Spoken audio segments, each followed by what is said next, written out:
चोपडा तालुक्यातील सर्व नागरिकांना भारतरत्न महामानव डॉक्टर बाबासाहेब आंबेडकर यांच्या जयंतीनिमित्त हार्दिक शुभेच्छा। त्यांनी समाजाला नवी दिशा दिली आणि अन्यायाविरुद्ध लढा दिला। त्यांच्या विचारांना उजाळा देत आपण सर्वांनी एकजूट होऊन प्रगती साधावी हीच त्यांना खरी आदरांजली ठरेल। शुभेच्छुक वनपरिक्षेत्र अधिकारी श्री VK थोरात, चोपडा वन विभाग, जिल्हा जळगाव। निसर्गाच्या कुशीत जीवनाचा खरा अर्थ, म्हणूनच झाडे लावा, झाडे जगवा। नमस्कार, न्यूज अनकटच्या मॉर्निंग बुलेटिन मध्ये आपलं स्वागत। बुलेटिनच्या सुरुवातीला वेगवान आढावा घेऊयात काही ठळक बातम्यांचा। कोरटकरला विमानतळावर सोडायला आलिशान गाड्या कुठून पुरवतात, अंबादास दानवे यांचा सवाल। महाराष्ट्राच्या विकासासाठी अजित पवार शरद पवार एकत्र आले तर चुकीचं ठरणार नाही, प्रफुल्ल पटेल यांचं विधान। उद्धव ठाकरेंचं लक्ष आता मुंबई महानगरपालिका निवडणुकांवर आणि महात्मा फुलेंबाबत केलेल्या विधानावरून गुणरत्न सदावर्तेंची उदयनराजेंवर टीका। नमस्कार, मी साक्षी पांचाळ आणि आता हेडलाईन्स नंतर पाहूयात बातम्या विस्ताराने। सर्वात पहिली एक महत्त्वाची आणि मोठी बातमी। प्रशांत कोरटकरला विमानतळावर सोडायला आलिशान गाड्या कोण पुरवतं, असा सवाल विरोधी पक्षनेते अंबादास दानवे यांनी केलाय। प्रशांत कोरटकर आणि राहुल सोलापूरकरवर कारवाई सुरू असताना त्यांना कोण मदत करतं हे शोधलं पाहिजे, अशी मागणी दानवे यांनी केली आहे। दानवे काल जालना दौऱ्यावर आले असता त्यांनी पत्रकारांशी हा संवाद साधलाय। बजेटने पैसा नाही हे पण या सरकारने त्यांच्या जाहीरनाम्यात निवडणुकीच्या आधी शेतकऱ्यांना कर्जमुक्ती देण्याचं आश्वासन दिलेलं आहे। हे सरकारने पूर्ण केलं पाहिजे। आता शेतकरी उठलेले, येणार काळात सगळे पक्ष मिळून सुद्धा याच्यावर जन आंदोलन या महाराष्ट्रात उभा आम्ही करू। प्रहारने 2 दिवसापूर्वी आंदोलन केलं, प्रत्येक सत्ताधारी आमदाराच्या घरासमोर, त्यावरून बच्चू हो गए असं गुलाबराव पाटील काय म्हणे, बच्चू हो गए। मला वाटतं कोणत्याही चळवळीचा अपमान करू नये, कच्चू असो का बच्चू असो, शेवटी त्यांच्या भावना ज्या आहेत त्या सर्वसामान्य माणसाच्या हिताच्या आहेत। ठीक आहे, थँक्यू। राष्ट्रवादी काँग्रेस अजित पवार पक्षाचे राष्ट्रीय कार्याध्यक्ष खासदार प्रफुल्ल पटेल यांनी अजित पवार आणि शरद पवार जर एकत्र येण्याबाबत मोठं विधान केलंय। महाराष्ट्राच्या विकासासाठी जर दोघे एकत्र येत असतील तर त्यात काही चुकीचं ठरणार नाही, असं प्रफुल्ल पटेल म्हणालेत। त्यांच्या या विधानामुळे आता अनेकांच्या भुवया उंचावल्यात। महात्मा फुले जयंती दिनी स्त्री शिक्षणाचा इतिहास सांगताना उदयनराजे भोसले, थोरले प्रतापसिंग महाराज यांनी स्त्री शिक्षणाची मुहूर्तमेढ रोवली। त्यासोबतच महात्मा फुले यांनी प्रतापसिंग महाराजांचे अनुकरण केलं, असं ते म्हणाले। त्यांच्या याच विधानावरून वाद निर्माण झाला असून ओबीसी नेत्यांनी उदयनराजेंच्या विधानावर टीका केली आहे। वकील गुणरत्न सदावर्ते यांनी उदयनराजेंना समोर येऊन इतिहास सांगावा किंवा माफी मागावी असं आवाहन दिले। बिग बॉस विजेता सूरज चव्हाण याला उपमुख्यमंत्री अजित पवार यांनी घर बांधून द्यायचं कबूल केलं होतं आणि त्याचप्रमाणे बारामती तालुक्यातील सूरज चव्हाणच्या मुरटी गावामध्ये भेट देऊन अजित पवार यांनी घराच्या बांधकामाची पाहणी केली आहे। हे बांधकाम चांगल्या दर्जाचं आणि लवकर पूर्ण करण्याच्या सूचना यावेळी अजित पवार यांनी दिल्यात। आणि या बातमीसह आपण बुलेटिन मध्ये एक छोटीशी विश्रांती घेऊयात। पाहत रहा न्यूज अनकट। शिका, संघटित व्हा, संघर्ष करा। सर्व जनतेला विश्वरत्न बाबासाहेब आंबेडकर जयंतीच्या हार्दिक शुभेच्छा। शुभेच्छुक श्री विलास खोब्रागडे, ग्रामविकास अधिकारी, ग्रामपंचायत बेला। विश्रांतीनंतर पाहूयात उर्वरित काही महत्त्वाच्या घडामोडी। मुंबई महानगरपालिकेच्या निवडणुका काही महिन्यात होणार असून या निवडणुकांसाठी सर्वच पक्षांनी आता तयारीला सुरुवात केली आहे। त्याच अनुषंगाने आता उद्धव ठाकरे यांनी देखील सुधीर साळवींवर मोठी जबाबदारी सोपवली आहे। लालबाग परळ म्हणजे कट्टर शिवसैनिक आलाच असं म्हणत ठाकरेंनी कार्यकर्त्यांचा उत्साह वाढवलाय। चांगली पिढी घडवायची असेल तर त्यांच्या पुढे एक चांगला आदर्श असायला पाहिजे। राज्यात महापुरुषांची स्मारकं बांधली गेली तर तरुणांपुढे चांगला आदर्श राहील, त्यांचे विचार तरुणांपर्यंत पोहोचतील, असं मत उपमुख्यमंत्री अजित पवार यांनी काल व्यक्त केलंय। महात्मा फुले आणि सावित्रीबाई फुले यांच्या स्मारकासाठी तब्बल 200 कोटी रुपयांचा निधी पुणे महानगरपालिका देण्यात आला असल्याचं उपमुख्यमंत्री अजित पवार यांनी म्हटलंय।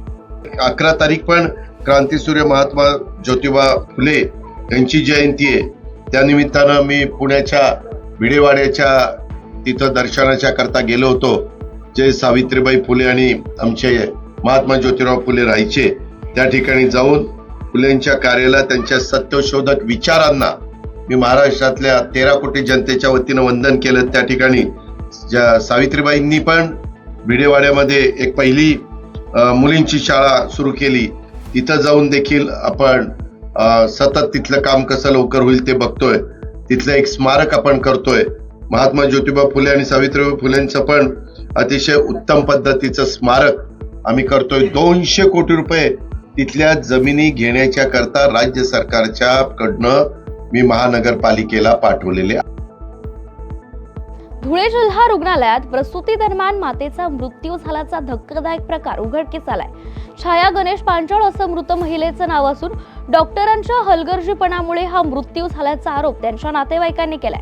त्या रुग्णालयातील परिचारिकांकडून प्रसूती व्यवस्थित करण्यासाठी पैशांची मागणी देखील करण्यात आली होती. त्यावेळी महिला कर्मचाऱ्यांनी तब्बल 2000 रुपये घेतले, पण आमच्या पेशंटवर त्यांनी व्यवस्थित उपचार केले नाहीत असा गंभीर आरोप देखील मृत महिलेच्या नातेवाईकांनी केलाय. या प्रकरणातील दोषींवर कारवाई करावी अशी मागणी नातेवाईकांनी केली आहे. आम्ही इथं बेड शहरात सिव्हिलला 11 तारखेला आलो होतो. माझ्या पत्नीचं डिलिव्हरीचं पेशंट घेऊन आलेलो होतो. तर त्यांनी आम्ही 2 दिवस औषध नसल्यामुळं लेट झालं आमचं. तर ज्या दिवशी औषध काल 13 तारखेला औषध आलं तर त्यांनी 5 वाजता सोडलं. 5 वाजल्यापासून तिची 11:45ला डिलिव्हरी झाली. ती पण नॉर्मल झाली. तिची ब्लडिंग जास्त झाल्यामुळे सरांनी आम्हाला सांगितलं नाही की ब्लडिंग पूर्ण अंगातून निघल्याच्या नंतर त्यांनी आम्हाला फक्त 2 थेंब ब्लड दिला आणि तिथून पुढं आम्हाला बाळाला ॲडमिट करायला म्हणणं, इंजेक्शन आणायला आम्ही असं बाहेर गेलो. त्यावेळेस माझ्या पेशंटचं, माझी पत्नीची डेथ झाली. ह्यांनी आमच्याकडून समजा कागदावर लिहून हे घेतलं आणि पुन्हा नंतर आम्हाला त्यांनी समजा झाल्याच्या नंतर त्यांनी आम्हाला सांगितलं की डेथ झाली म्हणून. आणि या बातमीसह आपण बुलेटिनमध्ये एक छोटीशी विश्रांती घेऊयात. पाहत रहा न्यूज अनकट. आजचा दिवस आहे गौरवाचा. उगवला एक तेजस्वी सूर्य, समाज हितासाठी लढणारा, ज्याने दिला संविधानाचा अनमोल वारसा, देशाला दिला नव्या भविष्याचा आधारसा.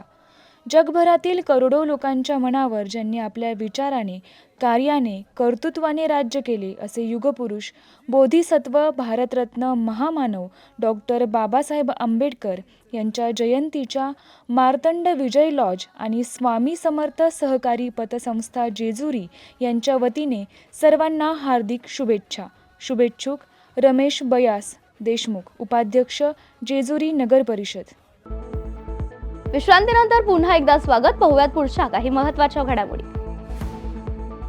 कला आणि ज्ञानाच्या क्षेत्रात सरावाला अनन्यसाधारण असं महत्त्व आहे, हे जाणून गंधर्व महाविद्यालय पुण्याचे प्राचार्य, ज्येष्ठ संवादिनी वादक पंडित प्रमोद मराठे यांच्या संकल्पनेतून रामनवमी सराव या उपक्रमाचं आयोजन करण्यात आलं होतं.